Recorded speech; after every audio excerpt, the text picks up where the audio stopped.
Bom dia, sou a Janaína da sexta turma do ProF, de 2025. Esse é meu mapa conceitual, que é a avaliação do AVA da disciplina Problemática de Educação Física. Falando sobre a primeira problemática, vou falar sobre o aspecto legal da educação física. Dividido em dois momentos, primeiro quando a educação física era considerada uma atividade e segundo quando ela passou a ser um componente curricular. Na LDB de 1971, éramos considerados um fazer prático e era facultativa para todo aquele que era fisicamente capacitado. A partir da LDB de 96, passamos a ser um componente curricular. Porém, houveram poucas mudanças significativas. E uma delas foi o noturno ser considerado facultativo e a não obrigação da formação específica de educação física para professores em todas as modalidades e segmentos, o que acarretou em professores generalistas ou pedagogos aplicarem a educação física principalmente nos anos iniciais ou na educação infantil. Houveram duas alterações na lei de 96. A primeira foi em 2001, quando passamos a utilizar a palavra obrigatória depois de componente curricular. A segunda foi em 2003, quando passamos a considerar somente os aspectos previstos em lei, como facultativos, que eram as pessoas que trabalhassem mais de 6 horas, tivessem mais de 30 anos, que estivessem prestando serviço militar ou similar, que fossem amparadas pelo decreto de lei do atestado médico ou que tivessem prole. Ainda que esses alunos sejam liberados, eles precisam ser avaliados de forma conceitual. Para isso, podemos utilizar algumas estratégias, como trabalhos, provas, observação, relatório, ou auxiliar o professor. A não participação desses alunos rompe com o princípio da democracia. Precisamos superar a facultabilidade.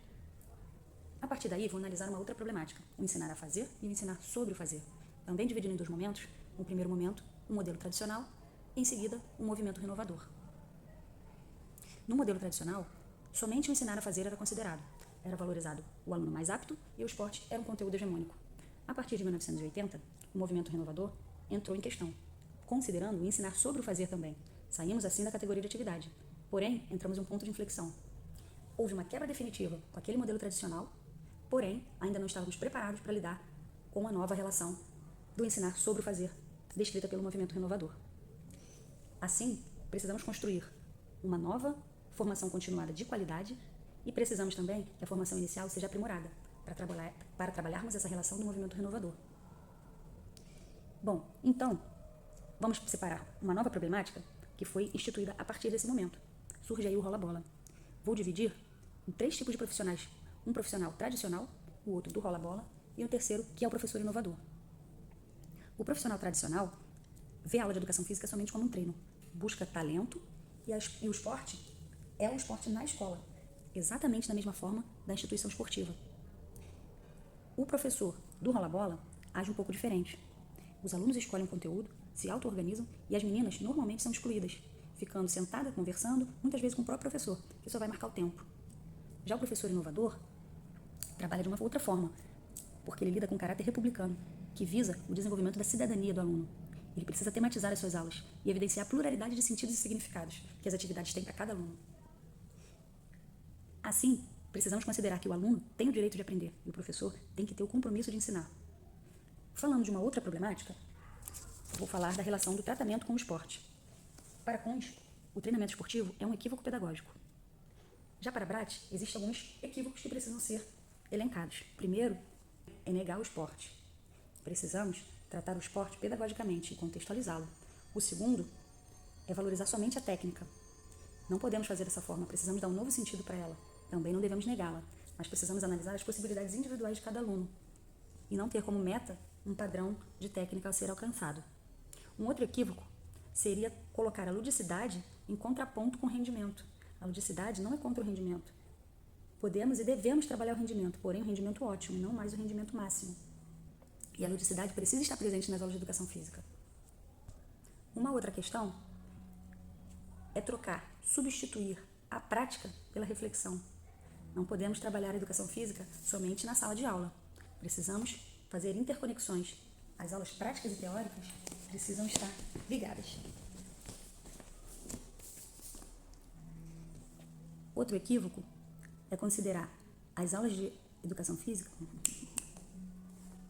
Outro equívoco é trabalhar com o esporte somente pelo lado da reflexão e esquecendo a parte prática. O esporte precisa ser tratado em sua complexidade. As aulas práticas e a reflexão precisam estar juntos, o ensinar a fazer e o ensinar sobre o fazer. Com relação aos documentos oficiais, já tivemos um grande avanço com relação aos tratamentos do esporte. Porém, no chão da escola, o rola-bola ainda é muito comum. Precisamos considerar a cultura corporal do movimento como referência. Precisamos dar acesso à cultura aos alunos. Eles precisam conhecer reproduzir, porém não só reproduzir, mas transformar o esporte na escola. Sobre o afastamento em disciplina, também vou considerar em 2 momentos. A indisciplina nas aulas de educação física está diretamente relacionada à repetição dos conteúdos durante o ano letivo, o que reduz a motivação dos alunos. Já o insucesso e a exclusão, causados pelas aulas em que o professor se utiliza somente de conceitos tradicionais onde o foco é a técnica e o talento, a aula deixa excluída a maioria dos alunos. Uma solução seria a diversificação de conteúdos, onde o professor apresenta diversas possibilidades e aumentando o leque de chances de identificação do aluno com alguma atividade específica. Com relação à disciplina, o desconhecimento ou a revolta contra as normas são os fatores que podem ser considerados como as principais causas. A solução seria explicar os princípios a esses alunos, os porquês daquela regra, dando a eles meio que uma obrigação moral de cumpri-las.